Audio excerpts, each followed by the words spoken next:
today's part with the following interruption for a public service announcement. Welcome to Investing in Intelligence, where we talk about artificial intelligence companies, stocks, and trading using analysis from the most advanced AI models in the world. I want to remind you that the opinions expressed on this show are just that, opinions. They should not be taken as specific advice to invest in a particular way. I want to start today's episode with a congratulations to you, the listener. If you're a listener of this podcast, that means you listened to our March 14th episode where I told you about the new ETF VCX. In that episode, I mentioned that I had been eagerly awaiting the release of VCX because it would be the only way for small retail investors to own stock in Anthropic before it IPOs later this year. 5 days after that episode, on March 19th, VCX started trading at a share price of $43.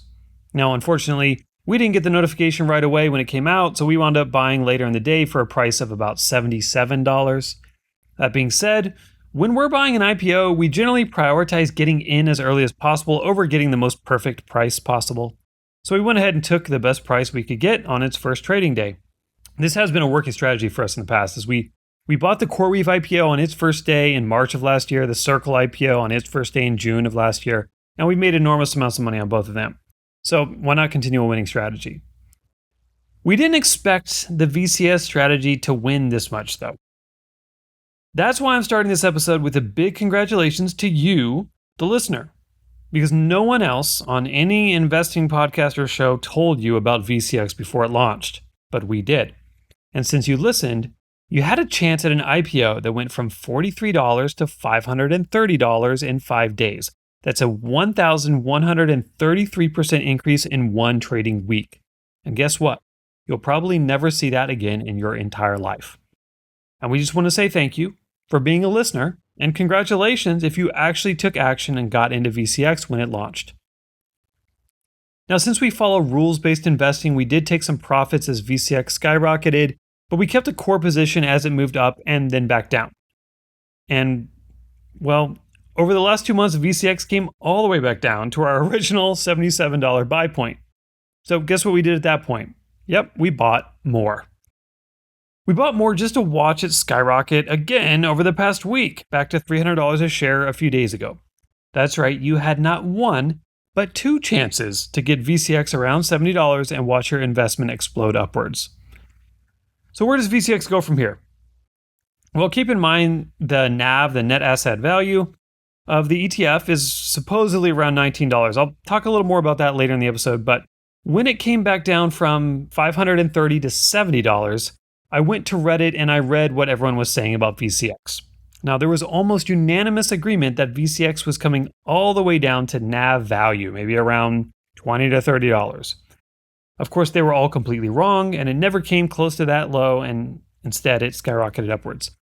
There is a bit of a short squeeze dynamic going on in VCX, not because it's heavily shorted, but rather because there are just very few shares available. By the way, that reminds me of another trade we did recently I wanted to just mention on Avis Budget. So we bought put spreads after it had skyrocketed and made quite a bit of money after it crashed. I also noticed on Reddit, at that time, everyone thought Avis Budget would go higher from where we got in and options were too expensive for you to even make money. That was kind of the consensus. Wow, were they wrong? Reddit wrong again. So this is my first time going to Reddit and seeing kind of what people think. It looks like wrong, wrong, and wrong is kind of the consensus on Reddit. Anyways, if you missed VCX twice and you don't want to get burned with it being up this high at the moment, so why not consider just forgetting VCX altogether and jump into the next bandwagon? Cerebras is supposed to IPO tomorrow. So keep checking every hour or so to see when it does, and you can buy a solid position when it comes out. It's expected to IPO at $180 a share, but that's really the price that the insiders get. By the time it's available on Robinhood or whatever you're using, I'm sure it will be well over $200. We've been following Cerebras for years now and are fans of the company. So for the past few years, there were always these two weird companies making new AI chip designs differently than everyone else. And those companies were Cerebras and Grok, Grok with a Q. Grok with a K is Elon Musk's large language model.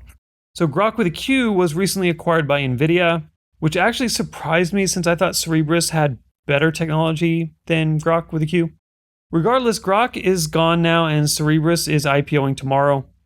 By the way, when we buy an IPO like Circle or CoreWeave or Cerebras, we don't worry too much about the balance sheet of the company. We actually assume that any tech IPO is not yet profitable. What we're looking for instead is a company that has defined itself in its industry or its sector. And we figure they'll work out profitability with time. So keep an eye out for Cerebras, ticker symbol CBRS. I think CNBC is pronouncing it Cerebras, but I'm going to keep pronouncing it the way that I have for the last 2 years on this show for the moment. By the way, since I mentioned VCX, I wanted to mention another ETF called DRAM. The DRAM ETF, DRAM, has been a bit misunderstood in my opinion because I've heard multiple commentators refer to it as the ETF holding all those memory rascals like Micron and SanDisk. So actually 26% of the ETF is SK Hynix and 20% is Samsung. So the ETF is actually focused more on South Korean memory makers than it is US companies, which makes it unique. So we bought it April 23rd, which put us a bit late to the game, but we're still up 49% since buying. 49% though is actually a small individual gain for our portfolio at this point. I thought for fun I'd name off a few of our names and gains.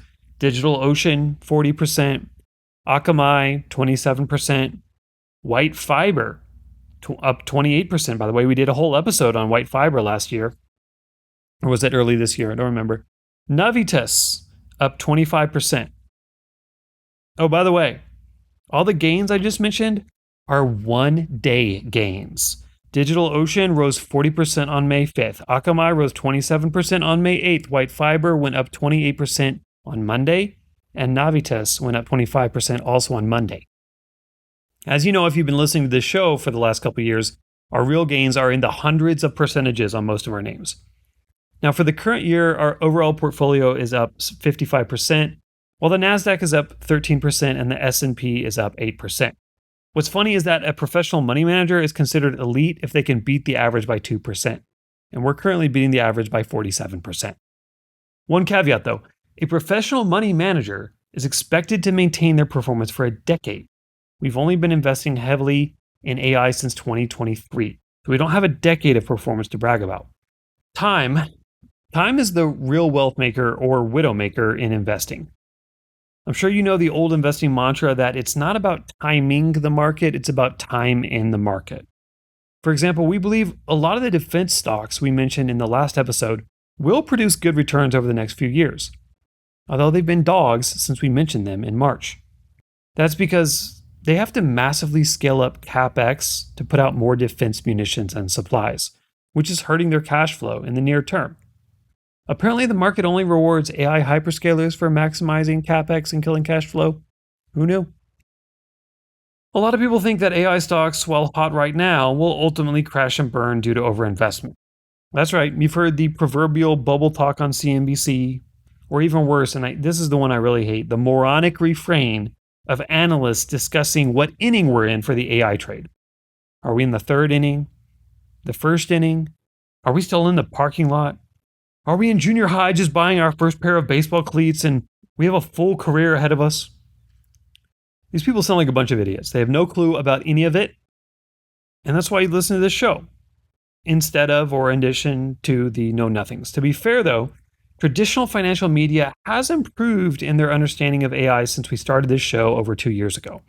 And they're bringing on less and less of the morons who ask the same recurring question, where is the return on investment for AI? That proverbial question, if we don't start to see returns on all this investment soon, it's going to be a problem for the market, right? If you ever hear an analyst say that, it is their way of telling you that they fundamentally misunderstand AI. They're the same analysts who told you not to invest in NVIDIA because GPUs would be a commodity, and not to invest in Micron because memory was a commodity. The commodity morons and the return on investment morons are the same morons. It's just, you don't hear them talk about commoditization anymore because it's obvious at that point they were wrong about that. They're also wrong about the return on investment thing, as we've told you for the last couple of years. They'll catch up to us eventually on that too.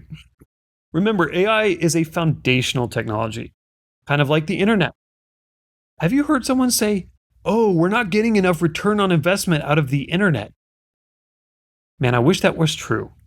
I wish that was true so we could roll back the internet and live like the Amish. We live in a world where our young men want to do the most ridiculous and stupid stunts possible so they can be famous on YouTube, and our young women want to start an OnlyFans account as soon as they turn 18. This YouTube and Google and OnlyFans, this is the empire of wealth that we've built on top of the foundational technology of the internet. What will be built on the foundational technology of AI? By the way, why I don't buy any arguments about GPUs being a commodity. Obviously, something that has 35,000 parts is not a commodity, as Jensen Huang likes to say. It is possible that someone can make the argument that LLMs are a commodity, though. I've heard that argument in the past. I've acknowledged that argument. I've considered how it might be true. But the problem with that argument is that the model makers are iterating so fast on their models.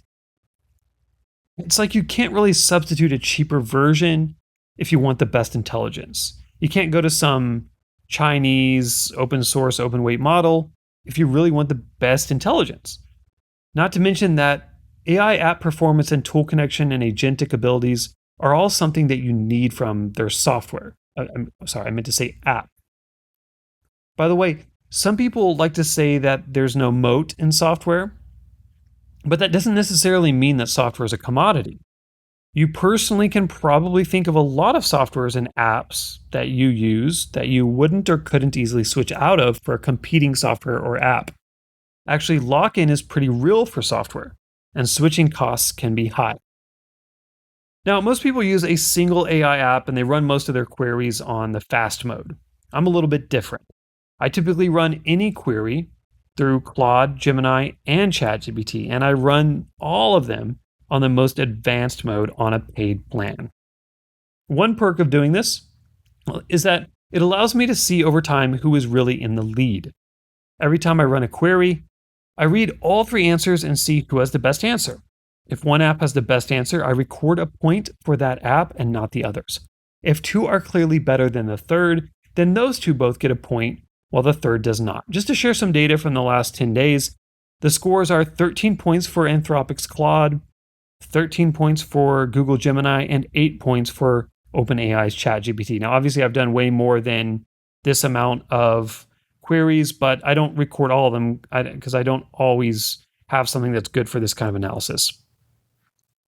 And, if they all do equally well, then I don't record a point at all. So if you grade on a curve, Google and Anthropic tied with a score of 100%, and ChatGPT scored 61.5%. Ouch.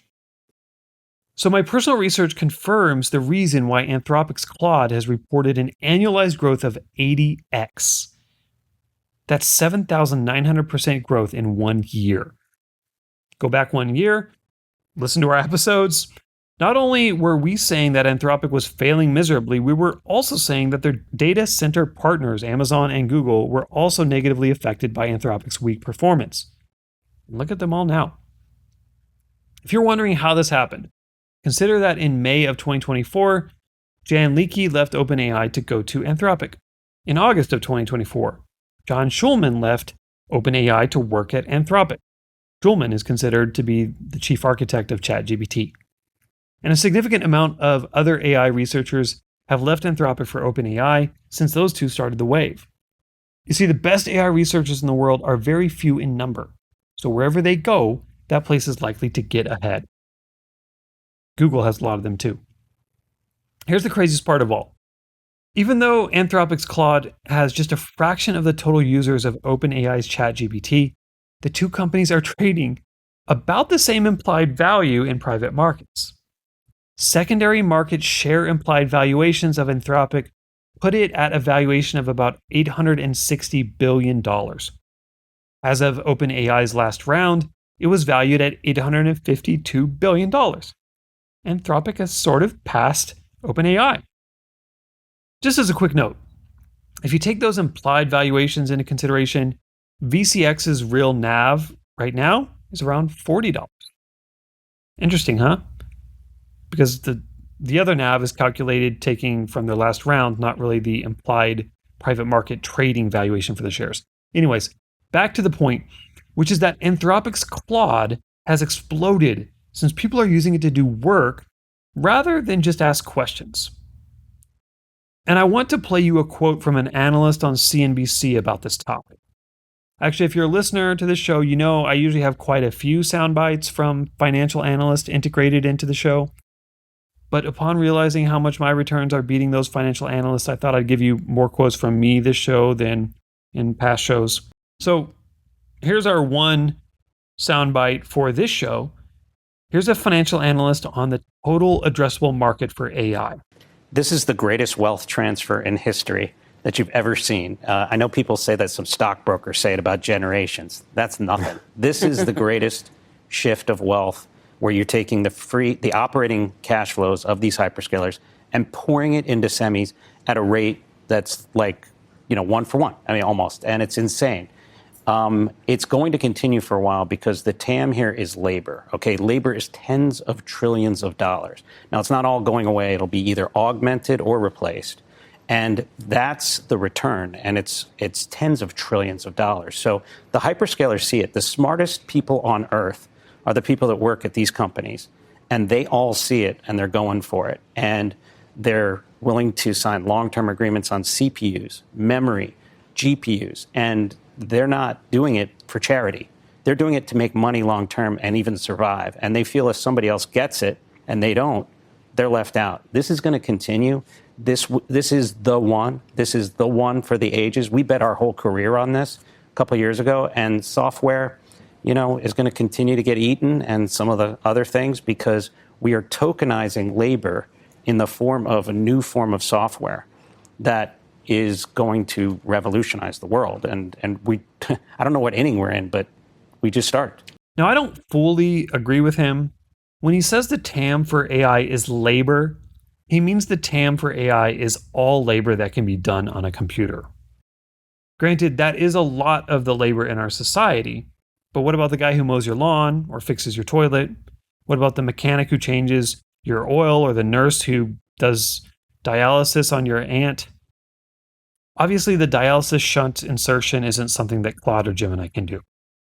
So the good news is that the real TAM of AI software is all software. All work done on all software. If you're the guy who picks up trash and throws it in the garbage truck every Wednesday morning, your job is safe, and Claude won't be able to claim your wages as its revenue anytime soon. But we know eventually robotics will. That's because technology is like an incurable virus that spreads across the world. Technology only moves forward, never backward.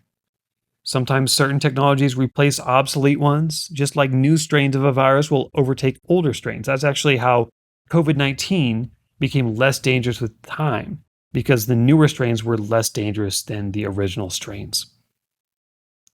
But technology only grows. Human populations are shrinking in most developed nations that haven't embraced immigration, and within those that do have lots of immigration, the population would be shrinking if it wasn't for the immigration. If you want an investing trend for the next 10 years, it's AI. If you want an investing trend for the next 50 years, it's robotics. So the first great revolution was the cognitive revolution, and it occurred in 50,000 BCE when humans started to use language and engage in abstract thought. The next revolution was the agricultural revolution in 10,000 BCE when people created farming and started to live in settlements. Then came the Industrial Revolution in 1760 and the Internet Revolution in 1990. And the AI revolution began in November of 2022 when ChatGPT was released to the public. Remember that revolution? We're in it right now. But look, do you notice a trend in these revolutions? The trend is that the revolutions are getting closer and closer together. From cognitive to agricultural revolution, 40,000 years. From agricultural to industrial, 12,000 years. From industrial to internet, 230 years. And from internet to AI, 32 years. Each gap is shrinking by a compression ratio relative to the prior gap.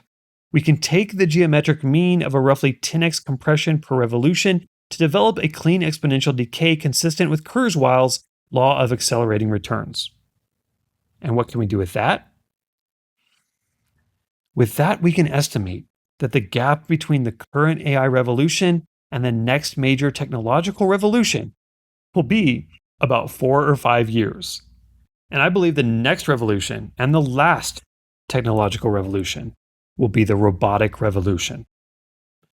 So, as I'm recording this episode, a company called Figure Robotics, actually, I think they just call themselves Figure now. They were Figure AI. I'm calling them Figure Robotics because what they do is robotics, but I think they're just called Figure. Anyways, a company called Figure is live streaming a video of their humanoid robot sorting packages for 8 hours straight. It's pretty crazy.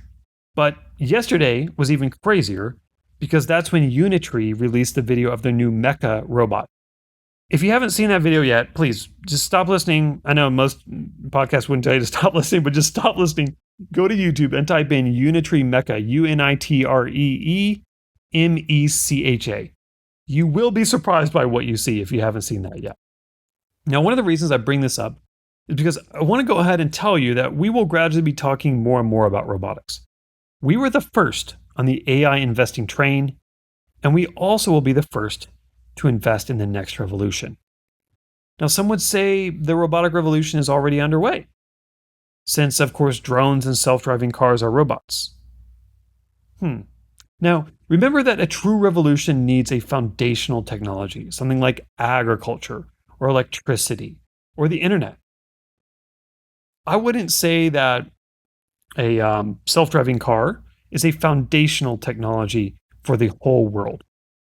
The foundational technology of the AI revolution is digital intelligence that will eventually be able to do all knowledge work. And of course, the foundational technology of the AI revolution runs on top of the foundational technologies of the prior revolutions. You cannot have AI without the internet. You cannot have AI without electricity and factories to produce GPUs. You cannot have AI without the people who run the factories, who can eat thanks to the agricultural revolution, and they can communicate thanks to the cognitive revolution. Unless, of course, humanoid robots can run the factories to make the GPUs completely without us. Robotics companies have already made charging docks that the robot just walks up to in order to recharge itself. The next revolution, the general robotics revolution, will also use the foundational technology of the previous revolution, that being AI. You see, there's not much that AI-powered robots won't be able to do. They will be able to place that dialysis shunt that Anthropic's Claude can't place in your ant. They will be able to do all labor that AI can't do because it's stuck on a computer. They will not be able to donate blood or have babies, but that's about it. There's some medications that can only be developed from living things. You can't get anti-venom out of a robot. Small edge cases there. They're going to be able to do just about everything. Now, we're going to cover robotics more in our upcoming episodes. So I want to just stop developing on that topic for now, at least investing in that topic. I do want to say 2 final things about robotics, though. First of all, the Chinese company Unitree that I mentioned earlier, their net profit just grew 664% year over year. And they have margins in the ballpark of 60%. So we're talking very real business in humanoid and quadruped robots already. And the other thing I wanted to mention is that America is losing the war against Iran for pretty much one reason. And that reason is Iran's ability to use cheap, armed robots in the shape of suicide drones and suicide boats to close down the Strait of Hormuz. So while the US is currently winning the global race on AI, we can't even beat Iran when it comes to robotics. So how are we going to position our investments to benefit from the final technological revolution, the robotic revolution? We'll talk more about that on the next episode, assuming we don't have to instead make it a hand-holding episode because the market had another flash crash. By the way, if you sold during the initial Iran flash crash, remember that you never sell in a sell-off if economic indicators are still good and we're not going into a Fed tightening cycle. Those are the 2 things you really want to see to know you're clear to continue investing and maybe invest more. economic indicators are still good, and we're not going into a Fed tightening cycle. Okay, those two things are true. Even if the market is going down, that means you're really receiving more opportunities. We've said this a million times on the show, but I like to repeat it for new listeners. Now, inflation is rearing its head again right now, but we're still nowhere near a new tightening cycle. Some people are saying tightening cycle next year, end of the year. We're not super near to that if it's coming. We have to see where inflation is going to go. I do think the Iran war continues to pose a real threat to the global and US economy, though. And I'm going to read you a short passage from what I believe is the definitive take on the Iran war. It's an article from Robert Kagan in The Atlantic, and he titled it Checkmate in Iran. Kagan wrote, "It's hard to think of a time when the United States suffered a total defeat in a conflict, a setback so decisive that the strategic loss could be neither repaired nor ignored. The calamitous losses suffered at Pearl Harbor, the Philippines, and throughout the Western Pacific in the first months of World War II were eventually reversed. The defeats in Vietnam and Afghanistan were costly, but did not do lasting damage to America's overall position in the world, because they were far from the main theaters of global competition. The initial failure in Iraq was mitigated by a shift in strategy that ultimately left Iraq relatively stable and unthreatening to its neighbors and kept the US dominant in the region. Defeat in the present confrontation with Iran will be of an entirely different character. It can neither be repaired nor ignored. There will be no return to the status quo, no ultimate American triumph that will undo or overcome the harm done. The Strait of Hormuz will not be open as it once was. With control of the strait, Iran emerges as the key player in the region and one of the key players in the world. The roles of China and Russia as Iran's allies are strengthened, the role of the United States substantially diminished. Far from demonstrating America prowess, as supporters of the war have repeatedly claimed, the conflict has revealed an America that is unreliable and incapable of finishing what it started. That is going to set off a chain reaction around the world as friends and foes adjust to America's failure. President Trump likes to talk about who has the cards, but whether he has any good ones left to play is not clear. The United States and Israel pounded Iran with devastating effectiveness for 37 days, killing much of the country's leadership and destroying the bulk of its military, yet couldn't collapse the regime or exact even the smallest concession from it. This is still me reading Kagan's words here. It's a long passage, but it's worth hearing what he has to say. So Kagan continues, now the Trump administration hopes that blockading Iran's ports will accomplish what massive force could not. It's possible, of course, but a regime that could not be brought to its knees by 5 weeks of unrelenting military attack is unlikely to buckle in response to economic pressure alone, nor does it fear the anger of its populace. Some supporters of the war are therefore calling for the resumption of military strikes, but they cannot explain how another round of bombing will accomplish what 37 days of bombing did not. More military action will inevitably lead Iran to retaliate against neighboring Gulf states. The war's advocates have no response to that either. Trump halted attacks on Iran not because he was bored, but because Iran was striking the region's vital oil and gas facilities. God, Kagan just killing it here. Like every single thing Kagan says is 100% true. Okay, let me just read a little bit more. Kagan continues, the turning point came on March 18th, when Israel bombed Iran's South Pars gas field and Iran retaliated by attacking Qatar's Ras Laffan industrial city, the world's largest natural gas export plant, causing damage to production capacity that will take years to repair. Trump responded by declaring a moratorium on further strikes against Iran's energy facilities and then declaring a ceasefire, despite Iran's not having made a single concession. The risk calculus that forced Trump to back down a month ago still holds. Even if Trump were to carry out his threat to destroy Iran's civilization through more bombing, Iran would still be able to launch many missiles and cheap drones before its regime went down, assuming it does go down. Just a few successful strikes could cripple the region's oil and gas infrastructure for years, if not decades, throwing the world and the United States into a prolonged economic crisis. Even if Trump wanted to bomb Iran as part of an exit strategy, looking tough as a way of masking his retreat, he can't do that without risking this catastrophe. If this isn't checkmate, it's close. In recent days, Trump has reportedly, and I'm still reading Kagan's words here, it's just a little bit more, but this is like so critical. In recent days, Trump has reportedly asked the U.S. intelligence community to assess the consequences of simply declaring victory and walking away. You can't blame him. Hoping for regime collapse is not much of an exit strategy, especially when the regime has already survived repeated military and economic pummeling. It could fall tomorrow, or 6 months from now, or not at all. Trump doesn't have that much time to wait as oil climbs toward $150 or even $200 a barrel. Inflation rises, and global food and other commodity shortages kick in. He needs a faster resolution.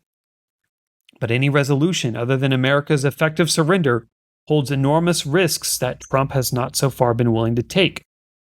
Those who glibly call on Trump to finish the job rarely acknowledge the costs. Unless the U.S. is prepared to engage in a full-scale ground and naval war to remove the current Iranian regime, and then to occupy Iran until a new government can take hold, unless it is prepared to risk the loss of warships, convoying tankers through a contested strait, unless it is prepared to accept the devastating long-term damage to the region's productive capacities likely to result from Iranian retaliation, walking away now could seem like the least bad option. As a political matter, Trump may well feel he has a better chance of riding out defeat than of surviving a much larger, longer, and more expensive war that could still end in failure. Defeat for the United States, therefore, is not only possible but likely. And here is what defeat looks like. Iran remains in control of the Strait of Hormuz. The common assumption that, one way or another, the strait will reopen when the crisis ends is unfounded. Iran has no interest in returning the status quo. People talk of a split between hardliners and moderates in Tehran, but even moderates must understand that Iran cannot afford to let the strait go, no matter how good of a deal it thought it could get. The power to close or control the flow of ships through the strait is greater and more immediate than the theoretical power of Iran's nuclear program. This leverage will allow the leaders in Tehran to force nations to lift sanctions and normalize relations or face penalties. Israel will find itself more isolated than ever as Iran grows richer, rearms, and preserves its options to go nuclear in the future. It may even find itself unable to go after Iran's proxies. In a world where Iran wields influence over the energy supply of so many nations, Israel could face enormous international pressure not to provoke Tehran in Lebanon, Gaza, or anywhere else. Or I'm going to stop reading there. This is the first time in 2 years I've ever read off something on the podcast. It's just so important.